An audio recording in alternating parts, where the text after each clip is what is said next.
नमस्कार, मी विजय राऊत. कोकण वैभवमध्ये आपलं स्वागत आहे. मित्रांनो, आज आपण देशाचे पंतप्रधान नरेंद्र मोदी आणि देशाचे विरोधी पक्षनेते राहुल गांधी या विषयावरती बोलणार आहोत. मित्रांनो, 2014 आणि 2019चा काळ आठवा. 2014मध्ये देशात नरेंद्र मोदी राज सुरू झालं. 2019मध्ये तर मोदी सरकार दुसऱ्यांदा मोठ्या बहुमताने निवडून आलं. याच काळात देशातील अनेक राज्यात भाजपाचे सरकार निवडून आले होते. त्यामुळे सगळीकडे मोदी मोदी असा डंका दिला जात होता. या उलट याच काळात पक्षाचे अध्यक्ष म्हणून काँग्रेसचे राहुल गांधी हे निवडणुकीत यश मिळवण्यात अपयशी ठरले होते. एकेकाळी सत्ताधीश असलेला त्या काँग्रेस पक्षाच्या खासदारांची संख्या जेमतेम 40-50वर आली होती. त्यामुळे प्रथमच लोकसभेत गेली 10 वर्षे विरोधी पक्षनेता हे पद देखील मिळू शकलं नव्हतं. देशातील अनेक राज्यात असलेली काँग्रेसची सत्ता गेली होती. हाताच्या बोटावर मोजता येतील इतक्याच राज्यामध्ये काँग्रेस सत्तेवर होती. एका अर्थाने काँग्रेसला जणू उतरती कळा लागली होती असंच चित्र होतं. त्यामुळे भाजपाकडून राहुल गांधींना ते पप्पू आहेत, ते बालबुद्धी आहेत, राहुल बाबा असं हिणवलं व संबोधलं जात होतं. कोण राहुल म्हणत ते आपल्या खेचगंतीतही नाहीत असं भासवलं जात होतं. मात्र प्रत्येक गोष्टीवर काळ हे सर्वोत्तम उत्तर असतं. आता काळ बदलला आहे. राहुल गांधी अधिक हुशार, अधिक अभ्यासू आणि अधिक परिपक्व झाल्याचं दिसून येतं आहे. लोकसभा निवडणुकाआधी त्यांनी संपूर्ण भारतभर चालत भारत जोडो यात्रा काढून देश समजावून घेतला. त्यांच्या या यात्रेला देशात मोठा प्रतिसाद मिळाला. त्यानंतर त्यांनी मागे वळून पाहिलं नाही. भाजपाला सत्तेवरून खाली खेचण्यासाठी देशातील सर्व छोट्या मोठ्या पक्षांना एकत्र एका छताखाली आणून त्यांनी इंडिया आघाडी बनवली. एकत्र निवडणूक लढवली आणि मागील वेळी पाशवी बहुमत असलेल्या भाजपाला अल्पमतात आणलं. त्याच राहुल गांधींनी दक्षिणेतील अनेक राज्यांमध्ये पुन्हा काँग्रेसची सत्ता देखील आणली. इतकंच नव्हे तर पुन्हा एकदा काँग्रेसचा लोकसभेत 100 जागा निवडून आणून विरोधी पक्षनेते पद देखील मिळवलं आहे.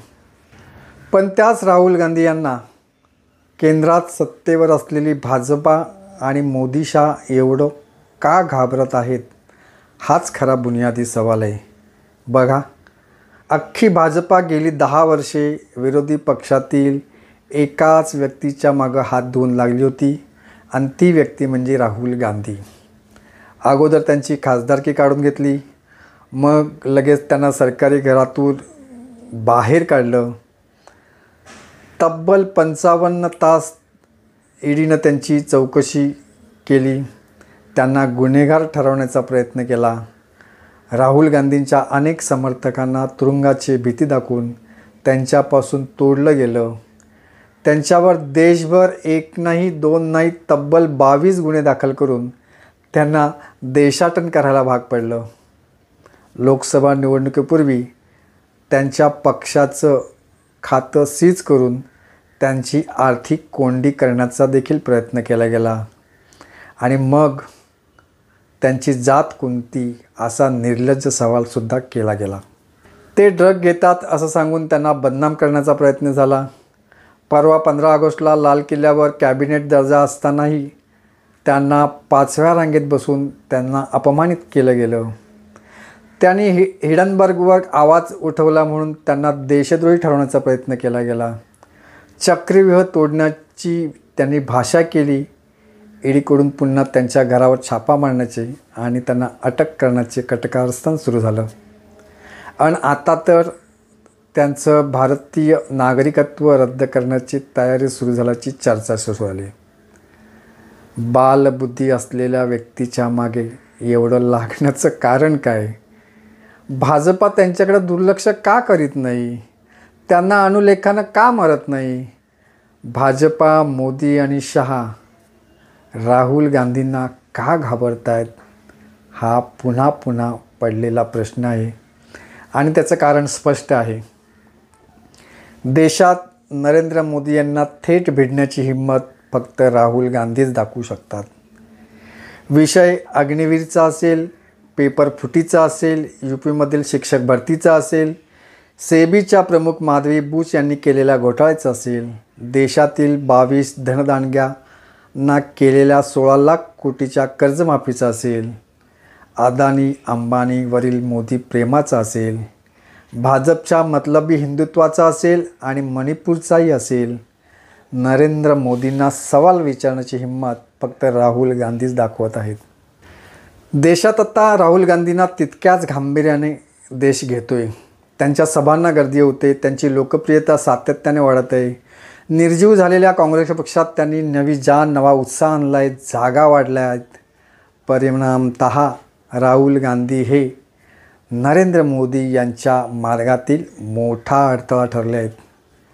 त्यामुळे हा अडथळा दूर कसा करायचा यावर भाजपा चिंतन करीत आहे. एका बाजूला कायद्याचे अस्त्र वापरायचे, दुसऱ्या बाजूला बालबुद्धी, देशद्रोही म्हणत बदनाम करायचे, असा प्रयत्न आजही कायम आहे. त्यांचं नागरिकत्व रद्द करण्याचा प्रयत्न म्हणजे भाजप राहुल गांधींना किती घाबरले हे दाखवणार आहे. 4 राज्यातील निवडणुकीदरम्यान राहुल गांधींवर काहीतरी कारवाई होण्याची शक्यता आहे. राहुल गांधी यांना देखील ते माहिती आहे, पण ते घाबरत नाहीत. हीच खरी भाजपची मोठी अडचण आहे. राहुल गांधी नावाचं एक वादळ मोठं स्वरूप घेत असल्याने भाजपाने त्यांचा चांगला धसका घेतला आहे. यावरून एकच अनुमान काढता येतं, आपल्या देशातील जनता सुज्ञ आहे.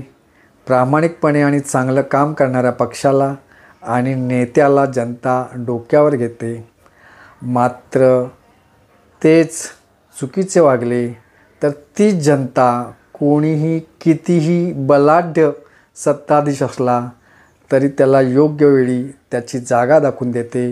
याचा अनुभव सध्या आपण सारे घेत आहोत. असो, आजच्या भागात आपण इथेच थांबूया. आजचा व्हिडिओ आवडला तर लाईक आणि शेअर करायला विसरू नका. अजूनही आपलं चॅनल सबस्क्राईब केलं नसेल तर नक्की करा. धन्यवाद.